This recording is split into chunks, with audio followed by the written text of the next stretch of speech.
Thought Bubble Audio.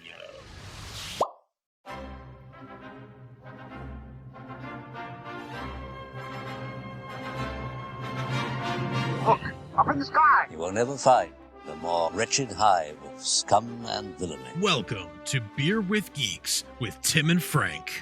Who are you? I'm Batman. I am Iron Man. Your friendly neighborhood Spider-Man. Hi, Christopher. I'm Nero. My name is Inigo Montoya. You're a wizard, Harry. A couple of guys with a couple of beers and a whole lot of pop culture nostalgia. Make it so, number one. Ladies and gentlemen, the Beatles. I named the dog Indiana. Life finds a way. I am serious. And don't call me Shirley. Now sit back and crack open a cold one, because it's time for Beer with Geeks. It comes in paints. Shaken, not stirred. Great Scott! I was way off. I knew it started with an S, though. Hi, and welcome to Beer with Geeks, where two geeks geek out with beer. I'm Tim, and with me, as always, is my man who loves to drum. It's Frank. How are you today? I am marching to the beat of my own drum and doing A-OK with it. How about yourself, my friend? Frank, come back. Stop marching. We have a podcast. Oh, you okay. Have to I guess come this way. Come this way, Frank. I'll just put it down right here, and we'll. Thank you. Okay. We'll talk. Thank gosh, it's some electric drums, because I can just turn that off. Oof. I don't need to listen to you through the floors or anything, even though we live miles and miles apart. So, Frank, we are actually joined by a special guest today. Would you like to introduce him? We are. I'm very excited to have with us today senior staff writer at comicbook.com and podcaster in his own right, Mr. Russ Burlingame. Welcome to Beer with Geeks. Hi, guys. Thanks very much for having me, and apologize that just as you were introducing me, my daughter came trouncing up the stairs pretending to be a dog. It wouldn't be 2020 actually, if someone's kids weren't in the background imitating their pets. So I think that's Yeah. okay. I think we're all It used to actually that. kind at of this works point. because I really didn't know if it was a dog or not. So you can tell that her impression is really good. Tell her she's doing great. That could be a dog, but it could also be a child. So. I'm pretty sure my wife is doing bath in the room next door, and so both the girls probably are going to pop in here with no clothes on in a second. But you know what? We're an audio dear. podcast only, so it's fine. Yeah. It's okay. Yeah, exactly.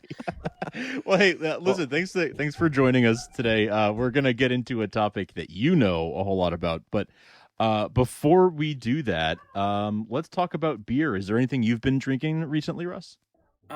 Well, the thing that I've been drinking most recently is all gone, and so I'm kind of cheating today. My father-in-law just brought home the Sierra Nevada's Narwhal. It's an Imperial Stout, which is Sierra Nevada is my go-to boring beer.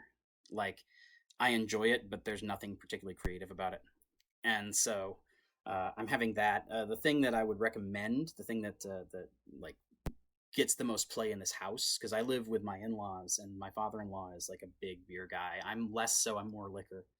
But we have this thing, Fin Du Monde, which is yes, yeah, it's like a Canadian triple. It's very kind of creamy, and it's got kind of an aftertaste to it, but I like it a lot. And that tends to be a pain in the butt to find right now, because with the pandemic and everything, anything international is a pain. We have this grocery store chain, Wegmans, where I am, where you can get it. I know Wegmans. But if you're sending somebody else in to do your shopping, for instance, or if you're using the app, in New York, or at least not in all of New York State, but in my county, you can't do booze that way. So our beer has been fairly limited to the one time a month that we actually go out to a store instead of having the app do it for us. Gotcha. That I have heard of that beer. Have not tried it myself, but I gotta hunt it down, because I am always down for creamy beer. Yeah, always. It's not super hard to find, but it like I said, in my area right now, it's kind of a pain in the butt. Yeah, I think going to the store is kind of a pain in the butt right now. Never mind hunting down a beer. It also, some of the rarer stuff, it's hard because Wegmans allows people to build their own craft 6-pack, and so anything where it's no, there's 12 bottles in the building. Eventually, it's going to get down to where there's 3 bottles in the building, and then you can't even look for a 6-pack. Right. That makes sense. Right. That makes sense. Frank, what are you drinking? While we're on the topic of beer, kind of going off of the Fin Du Monde. This is not a triple, but I do love the Fin Du Monde. I do love triples. I love all things Belgian, and I think I mentioned a few weeks ago on the show that I had been working through a case of Belgian beers that I ordered. And so tonight I'm working on a I don't know how exactly to pronounce it, but I'm doing my best. The Duchesse de Bourgogne, the Duchess of Bourgogne. It is a Flemish red ale.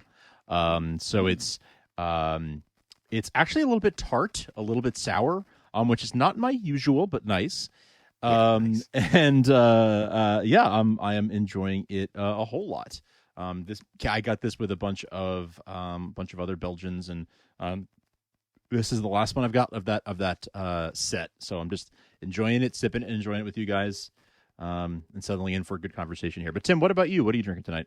Well, one, I would like to say, Frank, that sours have been the weird theme of 2020's Beer with Geeks, because I think for the past, I don't know, maybe all of the summer months, most of my beers were sours. And again, not my usual, but they were always kind of nice. So I'm glad that you're picking up what I'm putting down, Frank. Nice. I like that. I'm going to go off of Russ's boring but good. I'm drinking a Sam Adams Sam 76 because it's election season, everybody. There you So go out and vote. That's one way to rock the vote that I can get down with. I love that. I should say that talking about beer, I should plug my friend Carla. She goes by Beer Babe on Twitter, and she was one of my best friends in high school. And we dated in college, and we've stayed friends for the 15 years since then, or whatever.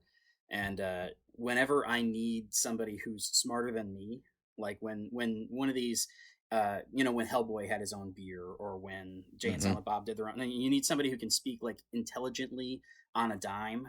I always call up Carla and I'm like, if I give you like $10, can you write something for Comic Book? Nice. Which I'm not allowed to do anymore because we got bought by CBS, but that was what we did for a very long time. And her feed is often, as you can imagine by the handle, full of interesting beers. I'm following now. I just followed. I just started following. Beer writer discussing craft beer in Maine and beyond. Is this beer name okay? I love it. I spend a lot of time in Maine. It looks like she's based out of the Portland area. I spend a lot of time up there because my wife is from there, and so we spend a lot of time up there and have toured many breweries up there and love the beer culture up there. So Carla definitely sounds like a great 10-15 minutes in her media on Twitter, and I'm sure you'll see places you've been to. Awesome. All right, I just followed, so I'm looking forward to that. So, Russ, what brings us together today? Is you're working on a new Mowage. You did it, so I didn't have to. So yeah, one of us had to. You and I were talking. You're working on a new project that I think sounds like a hell of a lot of fun. And I'd love you to tell everyone about it, and sort of that we can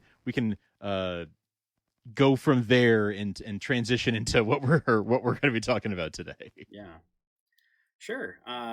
So, and this is a thing I've been like kicking around for 5 years, and I finally have gotten around to doing it. Excuse me. I'm writing a book. It's an oral history, and the title of the book tentatively is "The Best Movie Ever: An Oral History of 2001's Josie and the Pussycats." Now, that's great. Right off the top, I'll say, for anybody who hasn't seen the film, you don't necessarily get the title is a reference to there is an on-screen chyron that appears in the movie's third act that says in big bold letters across the whole screen, "Josie and the Pussycats is the best movie ever. Join the army."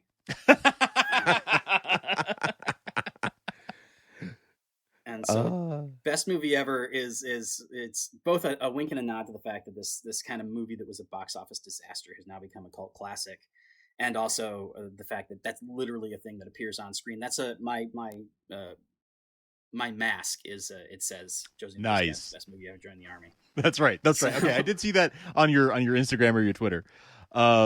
That's so that explains that. Well, given that you're working on this, and you are work with the working title "Best Movie Ever," Tim, I've not seen 2001's Josie and the Pussycats. Have you? I have not, and I honestly can't tell you anything about it apart from the fact that they're a band and tentatively related to Archie comics. Yes. Like that's like about where my knowledge of Josie ends. So I am I am fully prepared for Hit Me With Your Best Shot. Hit me with your best shot. Why don't you hit me with your best shot? So I will say you got two things right, which is they're a band and they're tentatively tied to Archie. In the movie, there are several references to Riverdale. That's where they're from. Mm-hmm. Okay. But that's basically the extent of any connection to Archie. Like, you never at any point meet any of the characters that are outside of the immediate Josie bubble. Okay. And a couple of weeks ago, the reason that I announced the book when I did was just because I thought I had a hook, which was a couple of weeks ago we passed the 50th anniversary of when Josie and the Pussycats, the animated series, first premiered on CBS. Oh, I didn't even know there was an animated series. Until like, I saw am, that like, tweet, I didn't know either. Completely ignorant to this world. It was one of those many Hanna-Barbera animated series of the 70s that it reused a lot of the interstitial music from Scooby-Doo, a lot of cheap backgrounds and things. What essentially had happened is that the Archie show had happened, and it was a huge hit, and then the Archies as a band came out with Sugar Sugar, and that was a massive hit in 1969. Mm-hmm. And so in 1970, this character Josie had been floating around in the comics for a bunch of years already. And she was like the cool girl, and she was not one of Archie's love interests, but she existed in that space. And she had a special place in Archie then, like somebody's not fawning over and fighting over Archie, right? But is still better than everyone. That's great. Yeah. Well, she was basically girl Archie for a while. Like she had guys who fought over her. And when the Archie show hit big and CBS contacted Archie to be like, look, we want in on this. Can we do some kind of show? They retooled the comic, which at that time was just called Josie, to be Josie and the Pussycats, and they made it a rock band. And one of the really interesting things is that prior to when they retooled it for the cartoon, Valerie Brown was not a character in the book. There were other characters that kind of filled the role she would eventually fill. Valerie, as a result of this retooling, ended up becoming the first black lead character on a Saturday morning cartoon. That's cool huge. as hell.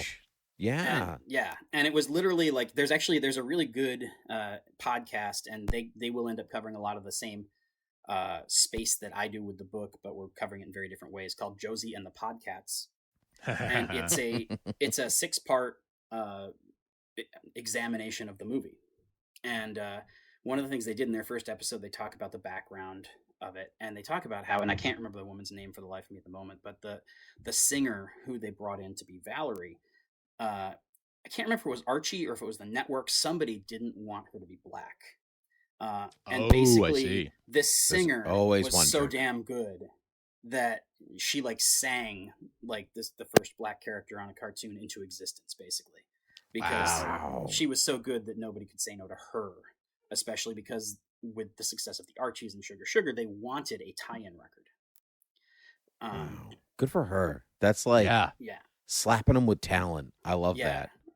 And so Josie and the Pussycats is best known for a lot of people, at least prior to Riverdale, as this cartoon from the 70s. It ran for essentially 2 seasons, which, back then seasons of Saturday morning animation was super long. And it was like 56 episodes a season or something like that, wasn't it? In this case, I think it was only 20 something. I can't remember exactly. But what I will say is that they also went into syndication, and especially like when I was a kid in the 80s and 90s, you would see these shows in syndication in like a rotation. So even if things only lasted for a season or 2, you would have like a Saturday morning cartoon block that was called something. And like within that block, you'd have an episode of Josie and an episode of Thundar the Barbarian, and whatever. Yeah, I think there's that Hanna-Barbera Super Hour or something like that. Exactly. Yeah. And so Josie ran for 1 season as Josie and the Pussycats, and then ran for a 2nd season as Josie and the Pussycats in Outer Space. Of course. Nice. As Always you do. send them to space. That's what you do. And and they were accidentally elbowed into a rocket by the like mean girl who's always bothering them, basically. That is that's the most Hanna-Barbera moment of all moments. I'm really also weird. I'm going back to, you said they retooled a lot of Scooby-Doo music, so I just, this whole conversation I've just had, like, Josie and the Pussycats, where are you? And then it does just the rest of the Scooby-Doo music. It doesn't change anything. It's more the interstitial music, like the dun dun dun dun dun dun dun dun dun. So a lot of people mostly knew it for the animated series, and so fast forward to 2001 when. Also, I will say the last appearance they made in animated form was actually not even their own show. After their shows were over, they popped up in a Scooby-Doo movie hour. That tracks. Okay. When Scooby-Doo was the Scooby-Doo movies for that couple of seasons. Mm-hmm. Yep. My era of watching Scooby-Doo. Yeah, I think. Yeah. So most people knew it primarily from the cartoon for a while. Like that, the Josie and the Pussycats comic ran for a long time, but it was an Archie comic, and like that, there's a limited penetration to that. One of the things they used to talk about is that Archie used to plan essentially for their audience to turn over every 2 to 5 years because they were shooting for kids. Wow, that's that really makes sense. Interesting. But I guess that also explains why they've been around for Archie lasted for so long. And why they continued to have penetration in things like supermarket and toy stores, because there was a lot less barrier to entry. You don't need to know 20 years of continuity because they're assuming that you grew out of it. Wow. Yeah. Smart. Well, and so, and that's, it underscores their philosophy with digests, where it's like you just take a bunch of cool old stories that were popular the first time and put them in a 100-page book that you can sell at the grocery store. Yep. Sure. Obviously, most of that has changed now because Archie is, much like everybody else, pretty much driven by the direct market and by collectors, and the audience has aged. But considerably from the original Archie audience. Yeah. But for a long time, that book ran, but it was only like an Archie Comics book. And so your appeal to people who actually have spendable money is fairly small. And what happened with Josie is, and I'm giving you a lot of prologue before I start actually pitching the movie, and that's just because all of this is very interesting to me. It actually makes me want. Yeah, it makes me want to watch the movie, and you haven't even gotten to the movie yet. Right. So I love context. So bring it on. So by 2001, when this movie was, or 2000 when this movie was being produced, one of the things that had just happened was American Pie. And so Universal had an awareness that, like, hey, if we put a bunch of hot girls in a movie, people will go see it. And right around the same time, you also had things like Spice World and Coyote Ugly and Charlie's Angels, and there was this particular kind of subgenre of girl power exploitation kind of movies, where it's like it's a movie with a feminist message, but every third shot is of somebody's butt. That's right. Yeah, it's girls are spies, but also here's Cameron Diaz dancing in her underwear. Yeah, right, exactly. And so that was kind of, I think, what they were going for when they started looking for people to do Josie. And ultimately, the filmmakers that they ended up reaching out to were Harry Elfont and Deborah Kaplan. And they're writers who had done a lot of work. First of all, a lot of kind of uncredited rewrite work, but also they were known for things like A Very Brady Sequel. Okay.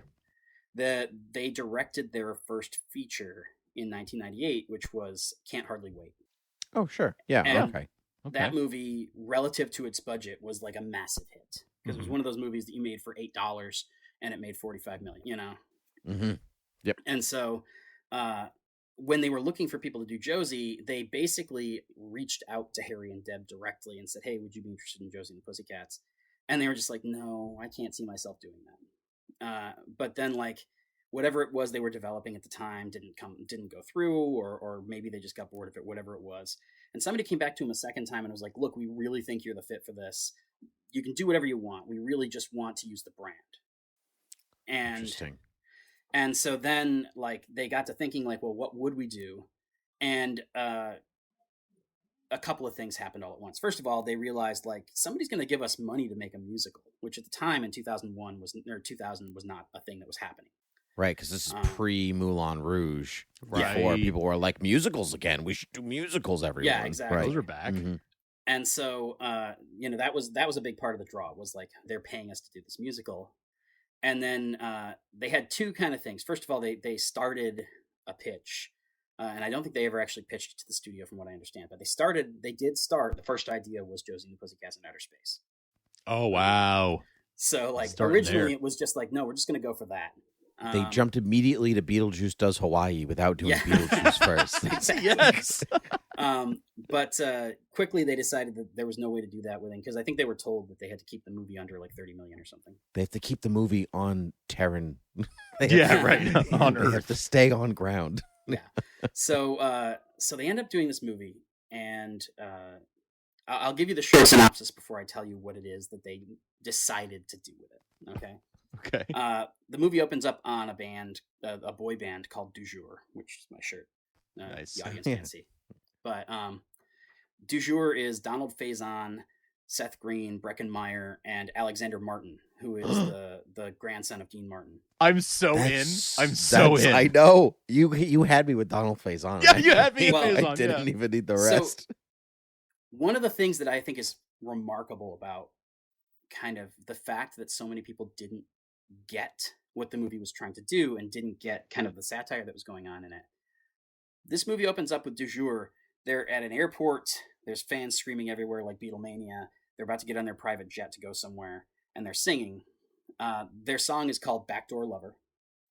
And it's all about somebody who's ostensibly sneaking into his friend's house. But of course, the entire thing, the subtext is anal sex. And there's even a bit where Donald Faison puts his arm around somebody and sings, "Just because I sneak in the back door, hey, that doesn't make me." And the other guy moves away from him and goes, "Hey."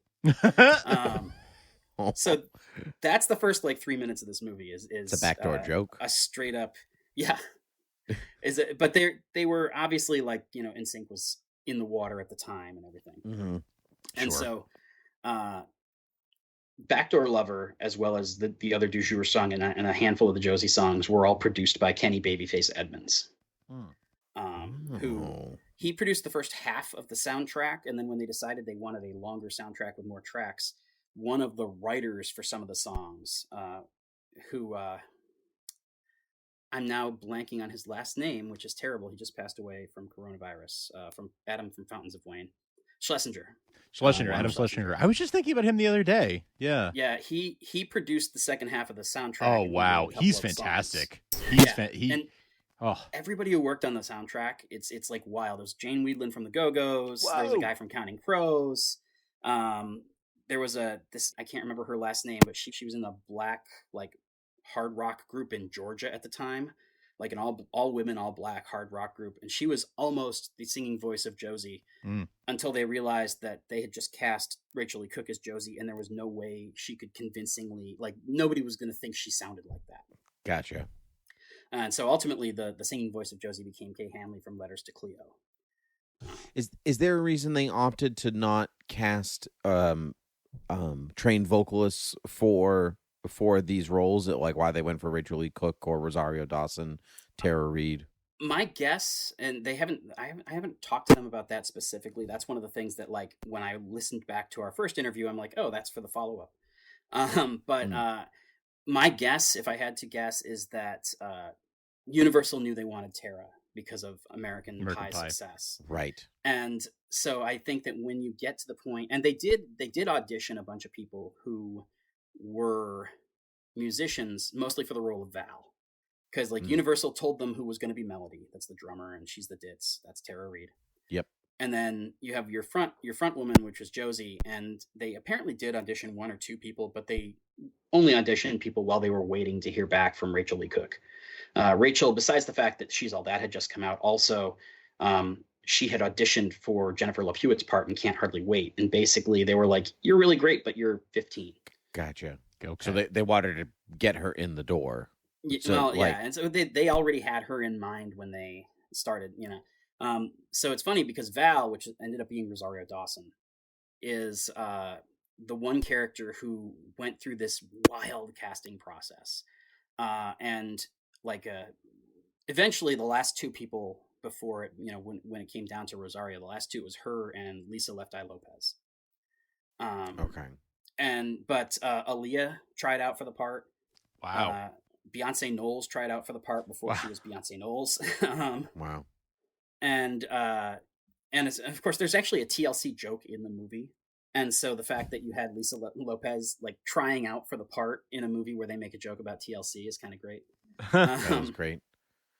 If But they only had a Destiny's Child joke at the same time. I know, right? So you go from Du Jour, they get on their plane, and you meet their manager, who's Alan Cumming. And, I love Alan Cumming. He's so funny. The villains of this movie are Alan Cumming and Parker Posey. I love Parker Posey should be on everyone. Like everyone should know who she is. She's so freaking talented. She's so good. You know, I just watched You've Got Mail, and I was like, oh yeah, Parker Posey. Yeah, she's great. Patricia makes coffee nervous. Like, that's yeah. So, and I'm going to give you really granular detail for the first bit, and then I'll go into a very, very general plot synopsis so we can talk about the actual merits of the movie. But, so in the first few minutes, Du Jour's on their plane. They are all squabbling about petty things that happen when you're spoiled rich kids. And eventually, Wyatt finally gets tired of settling all of their spats, and he's going to go sit with the pilot. And they say, oh, there's one more thing. And he turns around and he figures it's going to be some stupid trivial thing. And they play something for him on a Walkman. And he like goes saucer-eyed for a second. And he's like, gee, that's weird. I'm going to look into that for you. And he goes to the front and he tells the pilot, like, take the Chevy to the levee. And they get out parachutes and they jump out of the plane. Leaving Du Jour to die in a plane crash. Oh my god, take the Chevy to the levee. Oh my god. Oh my yeah. God. Oh my god. Which actually they ended up having, like, they didn't think about it when they put some of the lyrics into the script. They ended up having to pay, like, they had to license the song, even though it's just that, like, they had to license the song and it's in the credits. Nice. And they were like, that was probably the most expensive joke in the movie. Oh. Yeah, kind of worth it though. But good joke. The other one that was like that was there's a point later on where there's this like disaffected goth girl who's not doing what Alan Cumming wants, and he like talks into his little microphone. He goes, "Smells like Teen Spirit."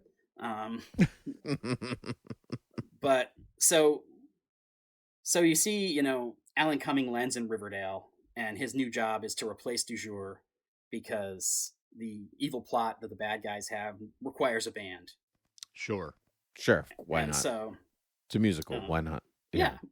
Well, and so from that point, you meet Josie and the Pussycats, and like Alan Cumming finds them, basically hires them on the spot, not because he's actually heard their music, but because like they're a band and they're hot, and he thinks like doesn't matter, like we can market anything. And this is very much in the vein of like the Hanna-Barbera cartoon in some ways, where it's like every episode, even though it's ostensibly like just about a girl group, every episode was like some crazy hijinks, like some Russian scientist who wanted to take over the world, and they were touring, and they happened to get their hands on the thing that the bad guys wanted. It says, you know, very Hanna-Barbera.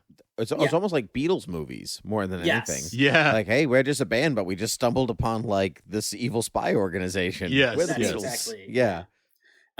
So in Josie, the evil spy organization is operating with the full knowledge and consent of the U.S. government.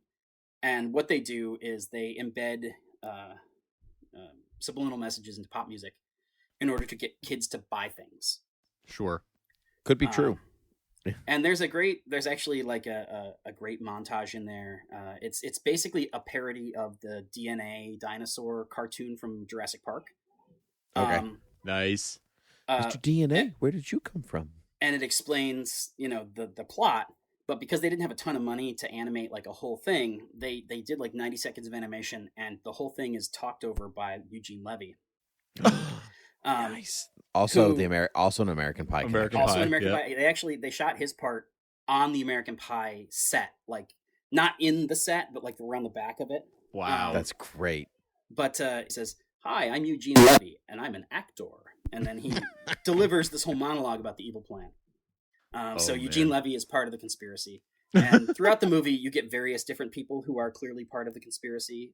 Serena Altschul from MTV News has recorded like pre-planned, canned news segments about how some of these people are going to die if they glom onto the to the thing. Oh my gosh, there's a sequence where they try to have the Pussycats murdered by sending them to TRL to be assassinated, and the assassin actually is Carson Daly. Yes, this movie's like a time capsule to my early teen years. Yeah, like it's so weird. Wow, I love it.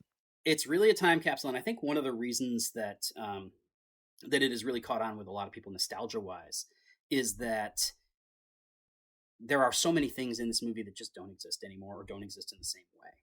And I also think that's part of why it didn't necessarily catch on with its target audience at the theaters, because like it came out in early 2001, like 3 months. This is a whole movie about how essentially record companies are evil and basically ruling the world.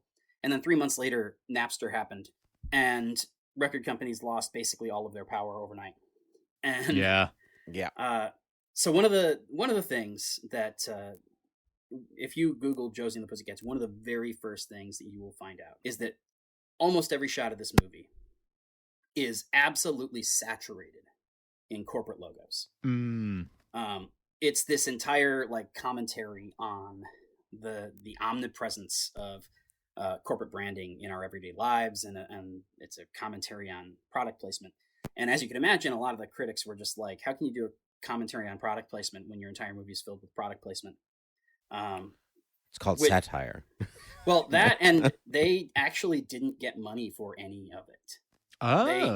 They had to seek permission from all these people to get the logos in the movie, and there were people who said, no, I actually have a blueprint over here of the Riverdale shopping center from the movie. And it's like they were repurposing a real shopping center and just putting up Riverdale stuff. And there's like an X through one, and it's like, no, cannot have HSBC, because apparently HSBC had said you can't use our logo. Wow. But throughout the movie, one of the decisions they made is that the satire doesn't land if it's Morley cigarettes. The satire works if the du jour plane is all branded for Target, right? And the hotel suite is branded for Motorola, and like when Tara Reid has a shower scene, the loofah is a McDonald's French fry thing, and when she steps out of the shower, the entire bathroom is just all McDonald's. Right down to the glass door on the shower has the little, it's like the McDonald's look, like on a partition at the restaurant. Yes, glass and so like it became one of these things like you're taking shots at the record industry, you're taking shots at consumerism and capitalism, and it's also this weird, campy, over-the-top thing where your villain is Parker Posey wearing some of the most ridiculous outfits that a human being has ever worn.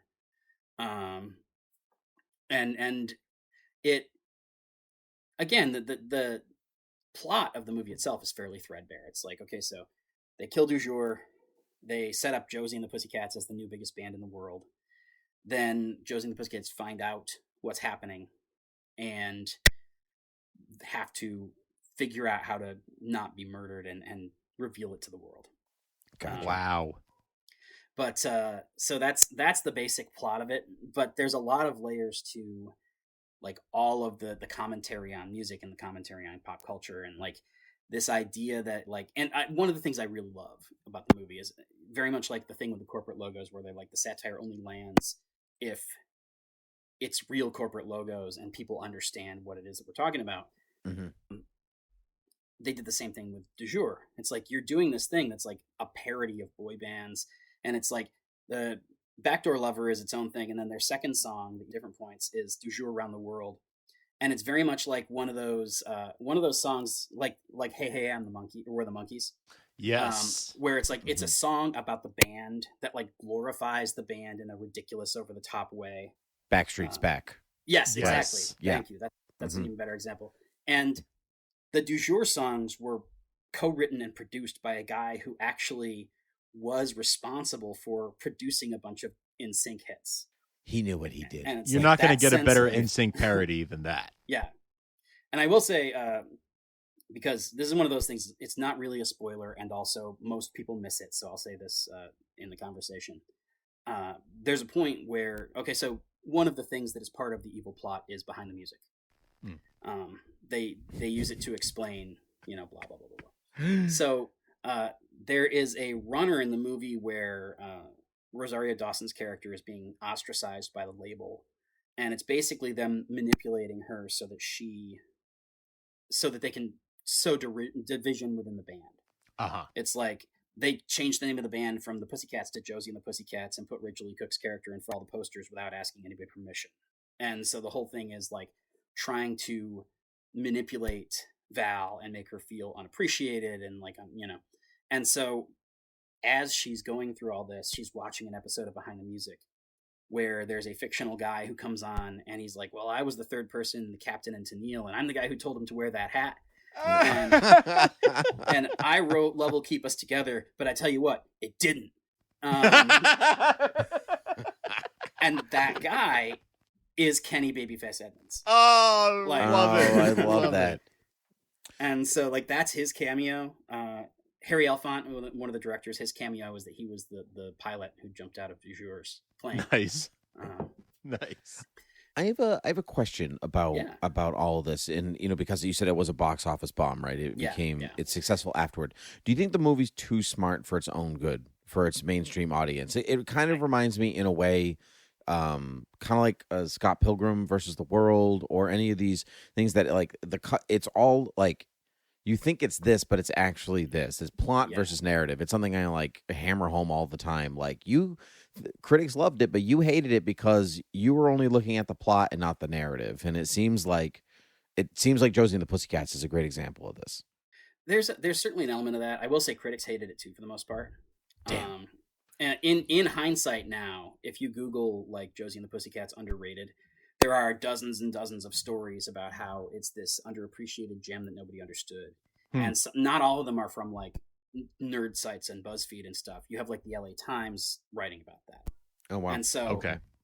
And so it is as it's become a cult classic, it's finding appreciation also within the kind of corridors of power in the film industry. But yeah, I definitely think that it was one of those films where they marketed it very badly. They thought one of the things that was said in kind of an autopsy when the directors were talking to Universal ahead of the DVD release or something was that they were looking for a Nickelodeon movie, and instead they got an MTV movie. Huh. Interesting. Okay. And so there's an element of that. And I think that a lot of the people, if you tell people essentially in your marketing, this is Spice World, then when you go to the movies and you see this movie where, and again, Tara Reid's only shower scene is this goofy thing where she's got a loofah made of French fries. And so I will give Harry and Deb credit, in that subgenre of girl power movies with a bunch of hot chicks, they were much less exploitative of the girls than you would usually see. Part of that is their directing style, and part of that is probably the fact that the girls were all 18 at the time. But yeah, and maybe they were even trying to comment on that particular genre because sometimes you can't satire something without showing something, right? But I think it's interesting because it at the time didn't connect with the audience that Universal thought it would, and part of the reason that much like Scott Pilgrim. Yeah, exactly. Yeah. And one of the things that's really interesting about Scott Pilgrim that doesn't really apply to Josie is Scott Pilgrim is one of the first of these films to really find its audience in a big way in a world where there was no video stores. Right. Oh, things like Mallrats or Josie and the Pussycats, a lot of the time it's this movie bombed, but it was guaranteed in stock at Blockbuster and millions of people saw it. Yeah. Right. Mm-hmm. And so to me, one of the things that's really interesting is that we're seeing kind of a construction of the first generation of cult classics that have happened without a built-in system to make them cult classics. And that's part of it really too, I think interesting observation. I love that. Well, as the video store guy, it's what I yeah. I also think one of the things that happened with Josie is when you look at a movie that's kind of snarky and either a cult classic or a satire, these things until pretty recently, and even now to some extent, but much more until pretty recently, were really gendered. One of the things that, it's like Fight Club can be a cult classic 3 months after it's in theaters, because like the people who are interested in that film are the people you look to and expect them to be into cult classics. Sure. And Josie and the Pussycats doesn't really have that, at least on the surface. Like, it really needed to cultivate a fan base over a period of time. And right. A true root of the word, cultivate, right? And really needed to, sorry. No, that's how my brain works. Sorry. But that's, so to me, that's part of it. There's a lot of little bits. And part of it is honestly just that it was the wrong movie at the wrong moment. I do think that there's a lot of this stuff that's just ineffable. Like, I think that a lot of people looked at this movie and there hadn't been a lot of really mainstream, like, because this movie, depending on who you talk to, the budget was somewhere between like $29 and $40 million, and it made like 19. But there weren't a lot of $40 million movies being made that were like anti-capitalist screeds, right? And so I think a lot of people just went in and they're just like, what the fuck am I looking at? It just doesn't compute for them. Like, it's just not something that they can even like wrap their minds around. A serious question too. When in 2001 did this come out? Because it's the pre and post 9/11 world, and post 9/11 is really pro-capitalist. Like, you're coming out of the heyday of the 90s where we just love stuff. Yeah, and that's all that matters. It hit. It was April 11th was its domestic release date. Wow. And one of the things about that is that it was ostensibly a big summer movie, but April is obviously a dumping ground for that kind of movie. Sure is. And the argument Universal made is that the year before, The Mummy had just come out in early May. And so it's like, well, we're expanding the summer window, which of course, ironically, now we've actually done. But at the time, like, dumping something in early April was dumping the movie. That's right. Yeah. And I think that there was a lot of folks, like, one of the things on that Josie and the Podcats podcast that I talked about during the interview that Harry and Deb gave to her, they talk about how when they had the screenplay ready and they were looking to cast, they were sharing it with a bunch of other producers they knew.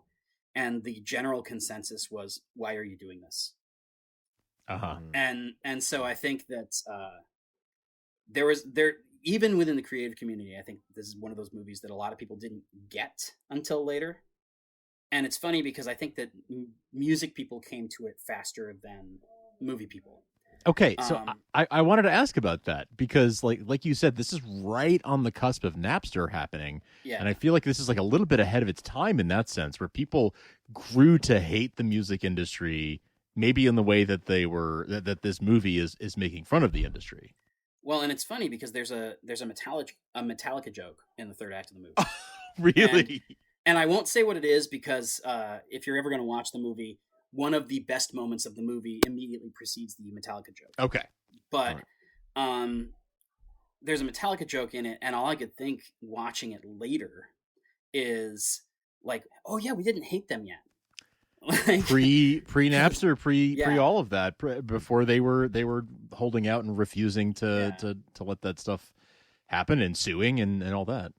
But it was one of those things where this is a movie made by a couple of people who were like, they weren't even particularly anti-corporate or anti-establishment, but Harry and Deb grew up in like the era that I did. Like they're a couple of years older than me. I was born in 1980.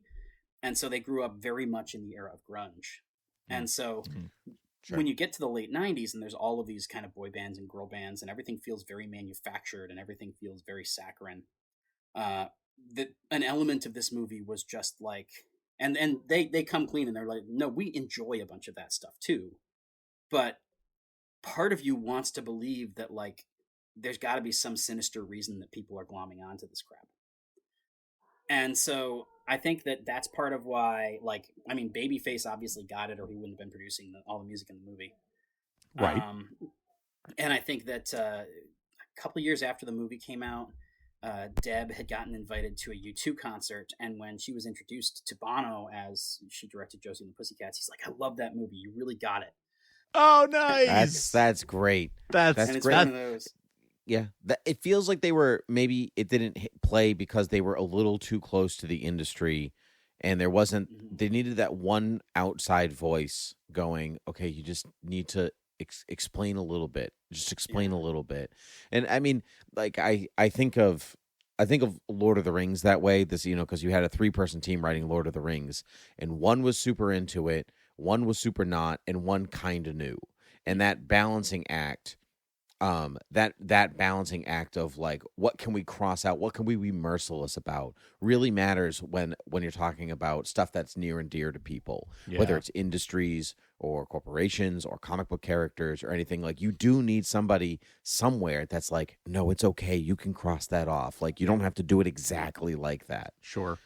I will say too that one of the things with Josie, at least to me, is that it came right before studios started giving audiences credit for being a little more savvy. Like, at the time when Josie was being made and marketed, it was still kind of widely assumed that the audience is stupid.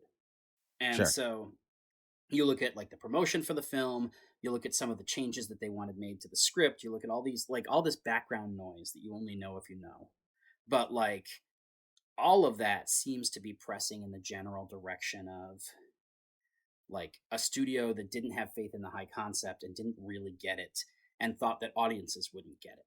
And I think that one of the things we've seen in the 20 years since then is that audiences are smarter than they get credit for. I mean, they're not always super smart, but they're definitely smarter than they get credit for. Yeah, I mean, studios are still doing that. I don't think that much has super changed. Sometimes it has a little bit, but you're right that some studios are more willing to go on the like an audience going, okay, they are smart, because most studios are like, okay, your audience thinks they're smart, but they're actually dumb, so go to that. Right. Well, I think for me, one of the things that I think is really interesting is that this movie came out and it was distributed by MGM and Universal, and so it's very staid voices in the film industry. Mm-hmm. And I actually remember watching the movie for the first time in theaters, because I went in theaters because even though I was a 21-year-old guy and not at all who they were marketing to, Rachel E. Cook's super hot. And so I went and saw it in theaters, and I remember even just watching it in theaters, they started playing Backdoor Lover over the MGM Lion. Like the first like, hey of the song came on as the MGM Lion was starting to roar. And I just remember being like, okay, so it's that kind of movie. And at that time in 2001, you didn't see that a lot. Nowadays, like, that's almost a cue. There's certain kinds of movies who that's how they market it. It's like, think of Spider-Verse, think of Birds of Prey, think of Guardians of the Galaxy. Those are all movies that use the standard elements of filmmaking in a way to just cue you in immediately, like, no, we're messing with you. That's right. Yeah. And nobody did that at the time that Josie was doing it. And I'm not saying that like they set this standard or anything, but I am saying that like if it had come out 5 years later, a lot more people would have immediately gotten it. Sure. You know? It's an early example of that. Maybe that would have done something for its staying power or its success at the box office even. Yeah. If I can comic book connect it for a bit, it sounds almost like it's like the Blade before the X-Men before Spider-Man. Like it just you need it. I mean, and Blade was more successful, but you kind of needed that one movie that where people like somebody raised an eyebrow and went, "Oh, I see. I can do something with that." Yeah. And then you got a little bit more and a little bit more and a little bit more. So it really does deserve maybe best movie ever, you know. Well, and it's funny too because one of the things, so the filmmakers haven't done another feature film. They moved into TV after this. They still do a bunch of rewrites and stuff, but like this movie really harmed their career, and for like 3 years, it really harmed Rachel's career. And you know, Rachel did a recent interview where she said like that you know, the failure of Josie and the Pussycats sent me to movie jail. I had to like go and be the lead on a couple of TV shows for a while and prove that people would still watch me. And so one of the things that's interesting about this, they didn't realize that there was this kind of cult following that was bubbling up until just a few years ago. It really became a thing once they were on Twitter and people could reach out to them directly. And well, interesting. That I mean, that has. I mean, obviously, that's really changed everything for studios, where they can be like, "Hey, Twitter, how do you feel about this? Yeah. You know, let us know so we can market to you." We're basically a giant test group. Yeah. You know. So in 2016, for the 15th anniversary of the movie, Mondo actually did the first ever vinyl release of the soundtrack. Wow. And here's the thing: the movie had flopped. The soundtrack went gold. And I mean, that's not massive. It's not platinum or anything, but it like 500,000 people bought that soundtrack. That's more than went to see the movie in theaters, probably. So, and again, like part of that is just a testament to like you have songs written by Adam Schlesinger and Jane from the Go-Go's, and like there's a bunch of really great talents.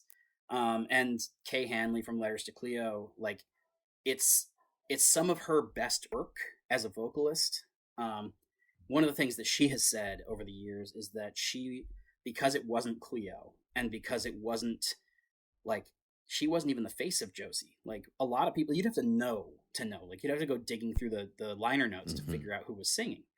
And so she was like, that let me off my leash and I could just do whatever the hell I wanted, because like almost the protection of anonymity. And so the soundtrack has always been a thing that a lot of people really loved. And it's this combination of like a really good time capsule of what was going on at the time. Like it's a bunch of like essentially power punk or pop punk like anthems, you know, with feminist themes. And so the soundtrack had always done really well. And Mondo Records put out this vinyl edition. And for the vinyl, they did a release party at Alamo Drafthouse, or with Alamo Drafthouse at some hotel in Los Angeles. And for that party, and unfortunately I didn't get to go to this because I would have killed, but right. They did a screening of the movie with a Q&A with Harry, Deb, Rachel Lee Cook, Tara Reid, Rosario Dawson, Gabriel Mann, Missy Pyle. Oh my gosh, they came for it. That's awesome.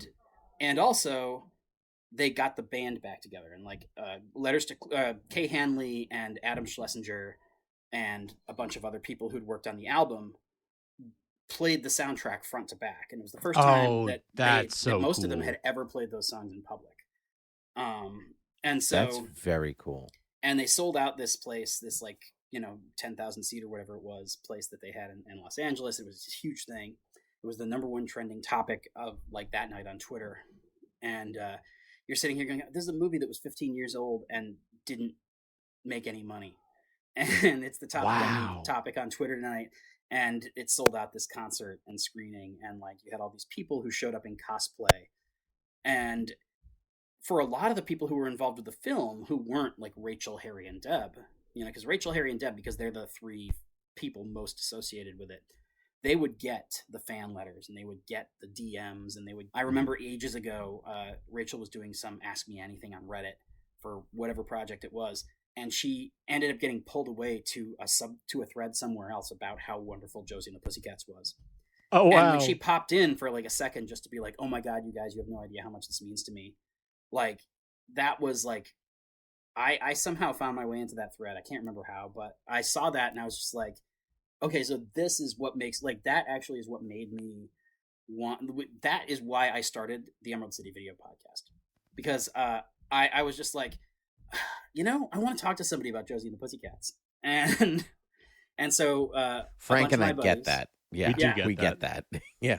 And so that's, but a bunch of my buddies who had never seen the film or hadn't seen it since 2001, were like, yeah, sure, let's do it. And we all worked at the video store together. And so we were just like, okay, so we'll do this as a first episode. And then after that, they'll just be like, we're the guys who hung out at the video store and talked about movies. That's just what we're going to do now with microphones. Nice. But so it's this interesting thing, because a lot of people who weren't Harry, Deb, and Rachel had no real idea that, like, in the intervening time, this was like frothing up and becoming a cult classic. And so you get to this thing and it's like Gabriel Mann and Missy Pyle are there, and they're just like, there's 10,000 people here for Josie and the Pussycats. Like, and it was great. That's got to be nuts for them. Yeah, well, and it was great too because one of the things is the movie wasn't tracking well in 2001. And so when they had the big like premiere event, like they did have a premiere and there was a red carpet and you had a bunch of like non-Josie celebrities who showed up wearing cat ears and stuff to bring their daughters to the movies.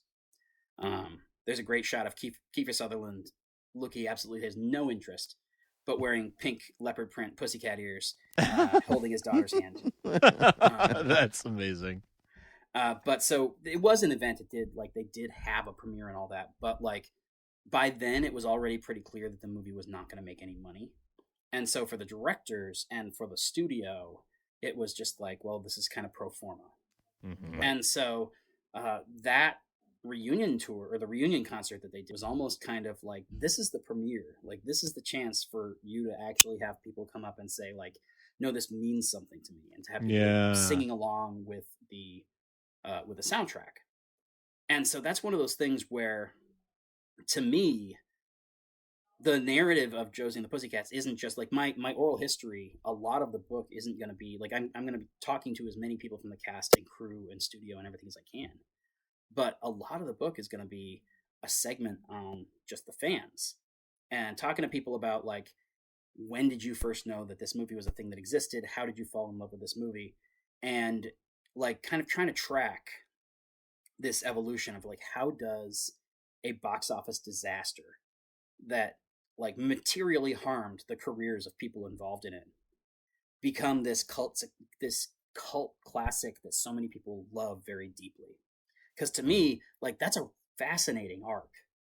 Like, yes, yeah. For the people who even escaped the black hole of like studio oppression, you know, and who were able to kind of, you know, levy that into something, you know, Chevy to the levy something, you know, well, to something.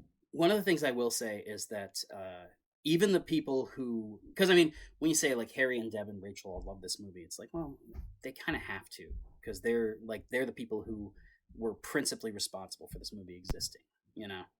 But when you talk to so many people,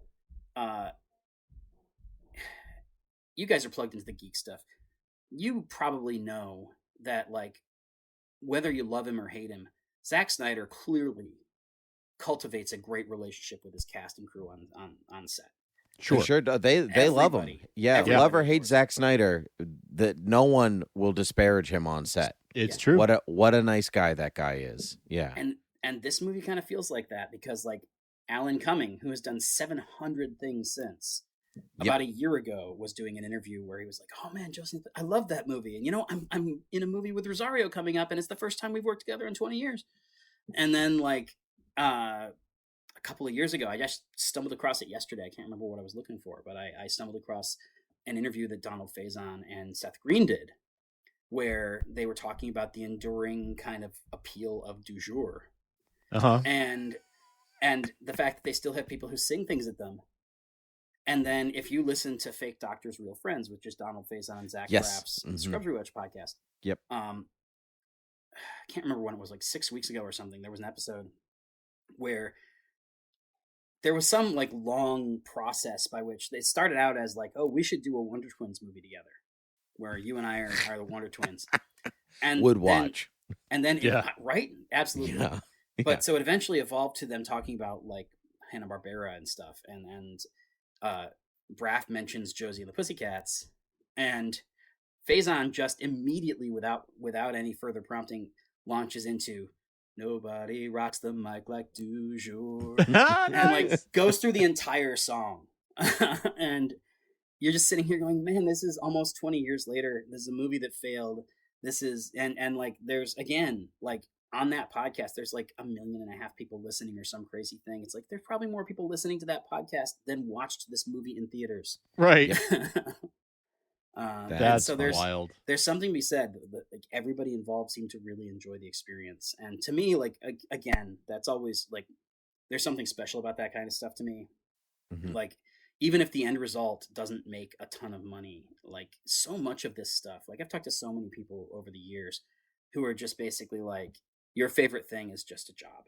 Like, not to disparage it, not to anything, but like this thing that you're obsessed with is like, it's exhausting because I was there for 14 hours a day. Right. And and for whatever reason, there you get certain projects where people are just like, I don't care that I was there 14 hours a day. It's my favorite thing too. Yeah. That's right.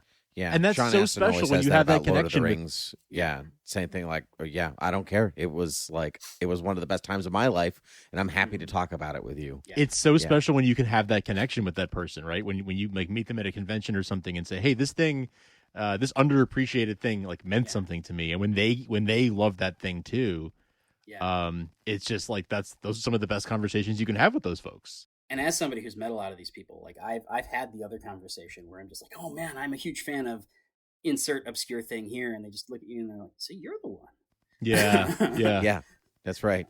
You read my book. Like, yes, no one else did, but I did. Like when I told Billy D. Williams that I liked his album of 60s standards, and he was like, "You've listened to that? Yeah, all right." Yeah, or I told Burt Ward that I liked his dog food. It was same, all right. Yeah, same thing. Yeah.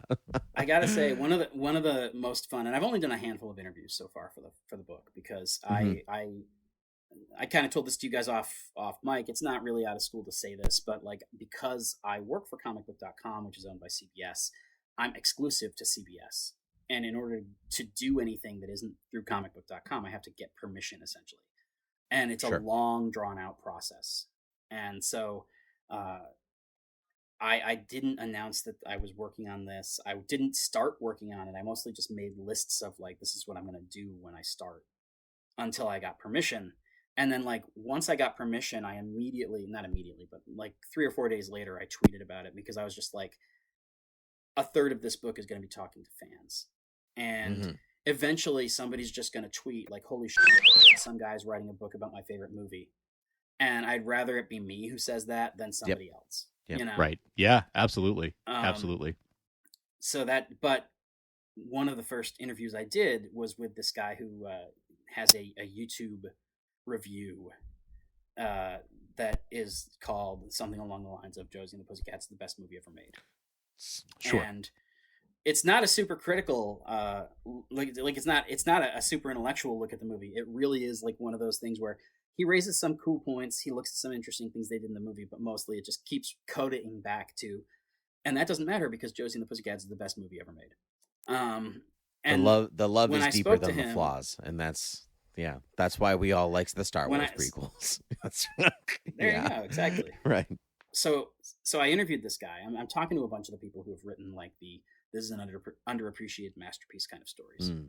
And so when I talked to this guy, I can't remember what my question was exactly, but he said something along the lines of like, so I always figured I was the biggest fan of this movie that is out there. And then I went to a fan screening in Brooklyn, and this guy showed up wearing the original prop ears from the movie and a du jour t-shirt and blah, blah, and I was just like, that was me. Like I have the prop ears over here with the original du jour CD prop. Oh my gosh. That's amazing. I love that. One of those things where you're talking to somebody who you're like, I'm talking to you because you're a super fan. And he's like, no, you know who you should talk to? This crazy dude from Brooklyn. And I'm like, yeah, that was me. Dude was me. Honestly, I don't think we could top that story right at that moment. So I'm gonna say, Russ, you are welcome to come back at any time and update us on the progress of the book. We could talk about something else, and you could talk about the book and something else. You tell us when it's done. Come back anytime. This was... Please do. Yeah, tell us one more time, what's the working title? Best Movie Ever, An Oral History of 2001's Josie and the Pussycats. Right on. And if you want updates, because again, like I shouldn't have announced anything this early. It's just that I wanted to be the voice that actually said it out loud in public. And so if you want updates, once they start coming, go to josiebook.com. I've set up a MailChimp link there. So right now there's nothing to say because I'm trying to keep everything fairly close to the vest. But my plan is to have ebooks available for people on April 11th for the 20th anniversary. That's a good awesome deal. And okay. so sometime in the next 2 months, you're going to start to see the first like real details emerging. And then within 6 months, you're going to I'm going to have all the interviews done, and it's just going to be a matter of collating them into some coherent order. Cool. But yeah, thanks guys. It's been a pleasure, and I definitely will come back and we can talk about something that isn't necessarily Josie. Oh, I mean, that sounds no good. offense to Frank, but Hit Me With Your Best Shot is always like, okay, maybe I'll try it, but I'm definitely gonna watch Josie and the Pussycats. Like, Oh, I'm you so sold in. me like when I'm we so were at in. Hanna-Barbera. Never mind the rest of it. So Yeah. Well, if you want to watch it free, the thing it's streaming on right now is HBO can Max. do right do on. the Okay. max. The upside is if you don't have HBO Max, you can get it off Amazon for like $7.99 or Nice. something. Because since the movie wasn't a huge hit but has a bunch of recognizable faces, Universal has kept it essentially in print in perpetuity for $5 and $10 bins. Right. That's good. All right, That's well, how there you go. That's how you keep the cult alive. So Yeah. Exactly. And there's a commentary track on there, which is a lot of fun. And also, when I talked to Kevin Smith about Josie, he told me the commentary track on Josie and the Pussycats is the thing that made him not want to do a commentary track for Zach and Miri Make a Porno. Oh. Because very much like Josie and the Pussycats, that commentary track was supposed to have been recorded after a disastrous opening weekend. Gotcha. that's good. Zach and Mary, all that makes a lot of underrated Kevin Smith movie. Yeah, also yeah, a ton of fun. Yeah. Great, so fun. It looks like Josie and the Pussycats, not only the movie but also the animated series, as well as Josie and the Pussycats in Space, are all on HBO Max. Yes, that's right, because Warner Brothers has almost all of that old Hanna-Barbera stuff now. Yeah. So this is all. I'm throwing all of this into the show notes, along with links to the website for the book and a bunch of other things that we've mentioned throughout this conversation. Russ, thank you so much. Where can folks find you if they want to follow you on the internet for things Josie related and unrelated? Sure, I'm at Russ Burlingame, which is RussBurlingame, and that's really long. I'm not going to repeat it. So the other one is ECV_podcast for the Emerald City Video Podcast, which, as I said, is where I talk about movies with a bunch of dudes who used to work at a video store. And that basically Twitter is the best place to find me because I really don't like Facebook at all. You can follow me on Facebook. It's Russ Burlingame. It's a verified page, so you'll just see the check and you'll know that that's the right one. However, I will say that pretty much is exclusively me posting links to my comicbook.com work and basically nothing else, which also goes up on Twitter. Gotcha. I also hate on. Facebook, so I will not be following you there, as I do not have an account. Okay. I'm not actually a huge fan of Twitter either, but pragmatically speaking, for what I do for a living, I have to have. It's kind of gotta be there. Kind of good to be there. Yeah, even if you don't have to say all the things, that's okay. So, but Russ, thanks so much for coming on. This was a blast. Yeah, thanks guys. I had Ton of fun, even fun. though it was Thank just you. me talking. So saying I had fun isn't. Please, that I'm much a compliment, teacher. but I talk all it's a day. pleasure It's nice talking to you sit guys. back and let somebody else talk. I'm like, I talk 8 hours a day. This is great. I didn't have to do anything. It's awesome. It's awesome. All right, thanks so much, guys. It's been a pleasure, and like I said, I'll be back whenever you want me. I'm always down to talk about pop culture, nerdy stuff. Oh, when we're here for it. Sounds good, man. We will take you up on that. In the meantime, you can find us at beerwithgeeks.com, at beerwithgeeks on Twitter. Follow us on Apple Podcasts, Stitcher, Spotify, anywhere you can find podcasts, you'll find us. ThoughtBubbleAudio.com is where you'll find the rest of the network. Patreon.com/ThoughtBubbleAudio if you want to kick us a couple of bucks and help us keep doing this thing every week. And I'm at Frank Ramblings on Twitter. Tim is at TimothyPG13. And that is going to do it for us this week. Thank you so much for listening. And until next time, cheers.